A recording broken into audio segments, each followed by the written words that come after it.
కరీంనగర్ జిల్లా జమ్మికుంట పట్టణ మండల శాఖల ఆధ్వర్యంలో దుబ్బాక ఎన్నికల్లో టీఆర్ఎస్ పై బీజేపీ అభ్యర్థి రఘునందరావు దుబ్బాకలో బీజేపీ జెండా ఎగరవేయడం హర్షం వ్యక్తం చేస్తూ బాణసంచులు కాలుస్తూ స్వీట్లు పంచుతూ సంబరాలు చేసుకోవడం జరిగింది. నాయకులు మాట్లాడుతూ టీఆర్ఎస్ పార్టీ అహంకార ధోరణి పక్కన పెట్టి ఇప్పటికైనా తెలంగాణ రాష్ట్ర అభివృద్ధిపై దృష్టి పెట్టాలని డిమాండ్ చేయడం జరిగింది. టీఆర్ఎస్ పార్టీ దుబ్బాక ప్రజల్లో ఎన్ని ప్రభావాలకు గురి చేసినా దుబ్బాక ప్రజలు టీఆర్ఎస్ ప్రభుత్వానికి తగిన గుణపాఠం చెప్పినందుకు వారికి ధన్యవాదాలు తెలపడం జరిగిందని, రాబోయే రోజుల్లో కూడా తెలంగాణలో బీజేపీ జెండా ఎగరవేస్తుందని, తెలంగాణ ప్రజలు మొత్తం బీజేపీ వైపు చూస్తున్నారని, ప్రధాని నరేంద్ర మోడీ చేపట్టిన సంక్షేమ పథకాలు దేశంలో ప్రజలు మొత్తం నరేంద్ర మోడీ వైపు ఉన్నారని, దేశంలో జరిగిన ఉప ఎన్నికల ఫలితాలు దీనికి నిదర్శనమని, తెలంగాణ రాష్ట్ర ముఖ్యమంత్రి కేసీఆర్ మోసపూరిత వాగ్దానాలు చేయకుండా తెలంగాణ అభివృద్ధి వైపు చూడాలని ఈ సందర్భంగా తెలియజేశారు. ఈ కార్యక్రమంలో జీడి మల్లేష్, బిజిగిరి తిరుపతి తదితరులు పాల్గొనడం జరిగింది.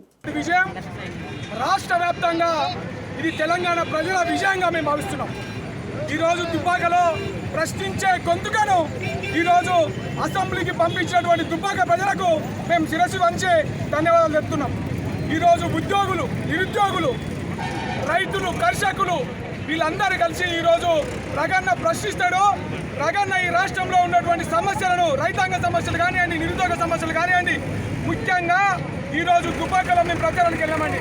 అక్కడ మల్లన్న సాగర్లో పోయినటువంటి భూములు పోయినటువంటి వాళ్లకు భూములు పోయినటువంటి నిరాశులు ఈరోజు చూస్తున్నటువంటి దుబ్బాక అసెంబ్లీ ఎన్నికలు, ఉప ఎన్నికల రిజల్ట్ ఈరోజు పొద్దున్న ఉత్కంఠభరితంగా మనం చూడడం జరిగింది.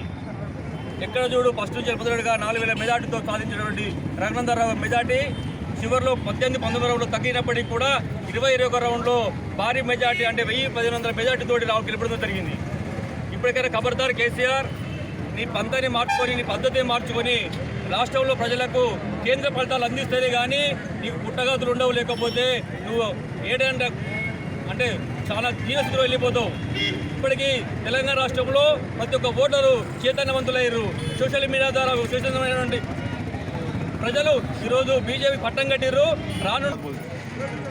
దుబ్బాక ఎలక్షన్లలో గెలిచినందుకు మాకు మహిళలకు ఎంతో సంతోషంగా ఉన్నది. బీజేపీ మహిళా మోర్చా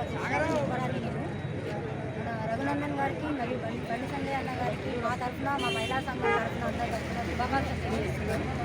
భారీ ఎత్తున మెజారిటీ లేకపోయినా మనం ఒక మెజారిటీ నేర్చుకొని చక్కఫర్ పోల్ ఇచ్చేసి మనం ఏంటి అనేది మనం నిలదొక్కుకొని మనం చూపెట్టిన